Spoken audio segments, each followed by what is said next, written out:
माझं नाव डॉक्टर रमेश बिरमोड आहे. मी visionary India policy institute तर्फे एक प्रपोज्ड बिल आज प्रकाशित केलेला आहे. हा आमचा पहिला बिल आहे. अशा पद्धतीने देशाच्या प्रगतीसाठी सिस्टमच्या सुधारणेसाठी आमच्याकडे अजून 40 बिल आहेत. ते आम्ही वेळोवेळी पब्लिश करू. आजचा जो मुद्दा आहे हा शिक्षणाच्या फेल्युअरबद्दल आणि त्यामध्ये आवश्यक असलेले जे इम्प्रूव्हमेंट करायचे गोष्टी आहेत त्याबद्दल हा प्रपोज्ड बिल आहे.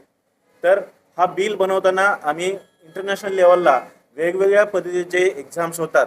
फक्त नीटच नाही तर वेगवेगळ्या स्टेट लेवलचे असो किंवा सेंट्रल लेवलचे असो, ह्या सगळ्या एक्झाम्समध्ये काय लूप होल्स आहेत आणि इंटरनॅशनल लेवलला काय सुधारणा आहेत, मग त्याच्यामधून आपण काय घेऊ शकतो, त्याच्याही व्यतिरिक्त आपण त्याच्याही पलीकडे जाऊन काय सुधारणा करू शकतो, ह्या सगळ्या गोष्टी ह्या प्रपोज बिलमध्ये आम्ही मांडलेला आहे. आणि त्या बिलमध्ये आम्ही पूर्ण स्ट्रक्चर दिलेलं आहे. त्या बिलमध्ये कमिटी कोणती असली पाहिजे, कमिटीमध्ये कोणती लोक असली पाहिजेत, जजपासून माननीय रिटायर्ड जजपासून सगळे टेक्निकल पर्सन्स असो किंवा जो कोणी शास्त्रज्ञ असतील त्या रिलेटेड ते सगळे त्याच्यामध्ये इन्व्हॉल्व आहेत. ते पूर्णपणे एक ढाचा बनवलेला आहे आणि आम्ही जनतेच्या मार्फत आणि मीडियाच्या मार्फत ह्या प्रपोजल संसदेसमोर मांडू इच्छितो.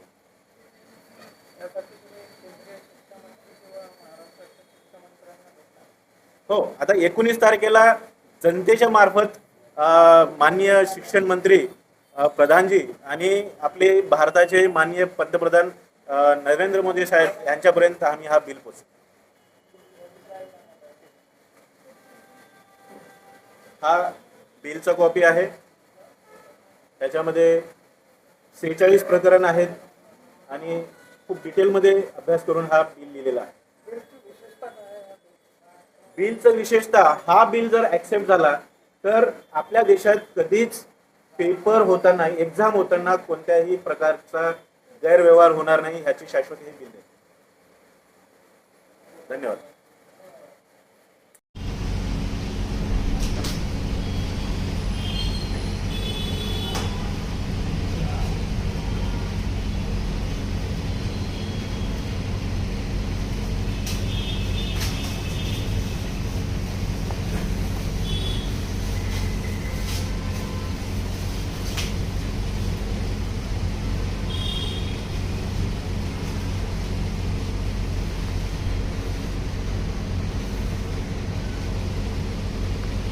बिलमध्ये एकूण 46 प्रकरण आहेत.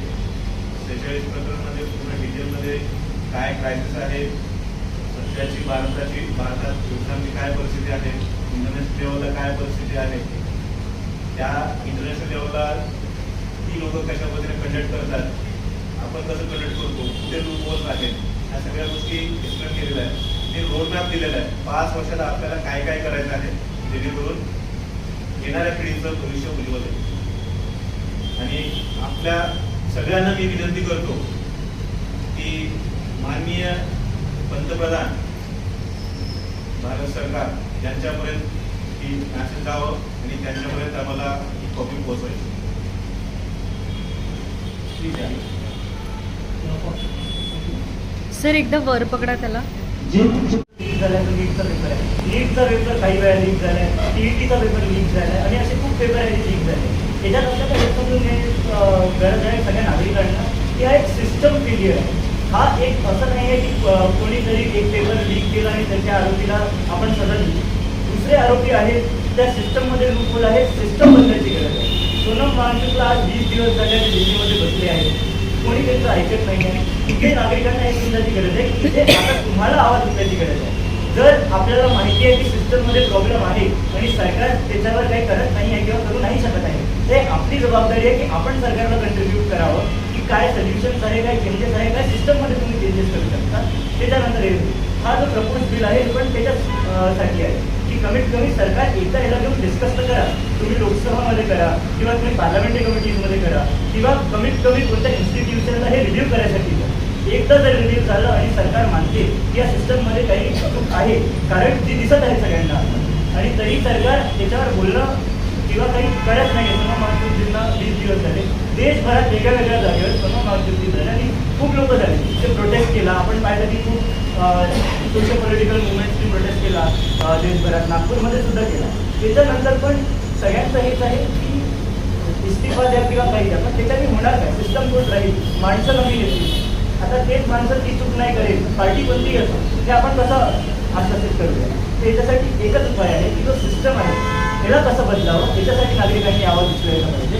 आणि ज्यांचे याच्यावर जे काही इनपुट्स आहेत आम्हाला द्यावे किंवा सरकारला द्यावे, जसं आम्ही पोहोचवत आहे, एक मिळून जर आपण हे सरकारपर्यंत पोहोचवलं तर खूप लोकांचं भविष्य, लाखो लोकांचं भविष्य आणि या देशाचं भविष्य आपण वाचवू. या आंदोलनाशी आपण जुळलेले आहेत काय?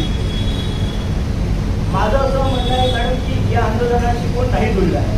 जो कोणी या देशाचा नागरिक आहे तो ते सगळ्या त्या आंदोलनाशी जुळलेलं आहे. तुमचे मुलं असतील, मी आहे, जेवढेही लोक आहेत ज्यांचे मुलं आहेत, सगळे कोणती ना कोणती एक्झाम देतच आहे. सगळ्या गोष्टींना आज हे कॉम्पिटेटिव्ह एक्झाम या देशात आहे.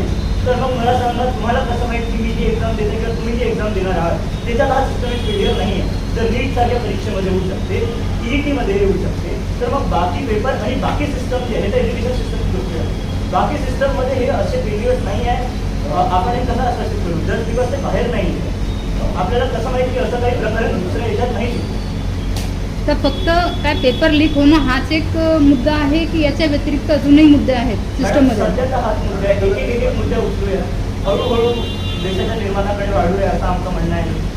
कमीत कमी हा एकदा जेव्हा नागरिकांपर्यंत 1 जुलैला पोहोचेल, ते लोक त्यांचा सोशल मीडिया हँडलवर किंवा न्यूजपेपर थ्रू किंवा इलेक्ट्रॉनिक मीडिया थ्रू त्यांना कळेल आणि ते आपली आवाज होते जे सरकारपर्यंत पोहोचेल, जे बसले आहेत, तेव्हा जर त्याच्यावर काही होते ते आम्हाला कळेल की अजून काय फेलियर्स आहे, अजून काय. जसं हे बिल बनवायला थोडा वेळ लागतो. काय सिस्टम आहे, जे 7 पॉईंट जे 7 पिलर सरनी प्रपोज केले आहेत, तर ते कसे राहिले पाहिजे, त्याचं इम्प्लिमेंटेशन कसं झालं पाहिजे, हे सगळं ड्राफ्ट करायला वेळ लागतो. नक्कीच आम्ही हळूहळू बाकी विषयांवर पण असेच सजेशन सरकारला देतील. सर यासाठी मी प्रश्न काय होता? त्याचा माहिती आता एक काही दिवसात एक मोर्चा काढला ते तुम्ही त्यांना सपोर्ट करायला लागले, तुम्ही जाणता सपोर्ट करायला नाही. बघा, कॉक्रोच जनता पार्टी असो किंवा दुसरा कोणता सोशल पॉलिटिकल मुवमेंट असो, जोपर्यंत देशाची गोष्ट होत आहे, जोपर्यंत कोणत्या एका पार्टीचं समर्थन केलं नाही आणि जोपर्यंत ते लोक तयार आहे, जे मास मध्ये सिटिझन्स म्हणत आहे, जे नागरिक म्हणत आहे, ती आवाज पोहोचवायची आणि तो एक न्यूट्रल सोशल पॉलिटिकल मुवमेंट राहतो, तोपर्यंत जिथे जिथे गरज लागेल मी तिथे तिथे जाईल, जिथे जिथे माझं कंट्रीब्युशन मी देऊ शकेल.